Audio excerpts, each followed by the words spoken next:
Ito ang aking ginawang bahay sa isda.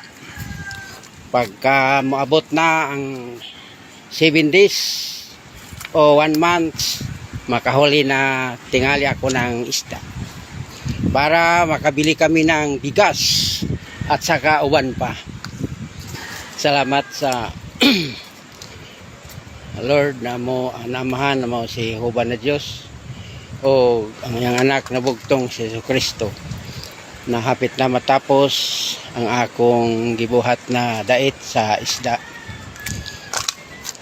Ang aking ginawa na bahay sa isda, 4 lang kabuok. Ito, 1, 2, 3, 4.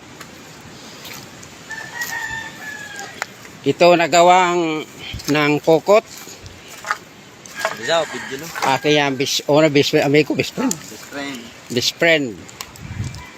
O, hapit na sa matapos ang iyang ginawang isa ka banata.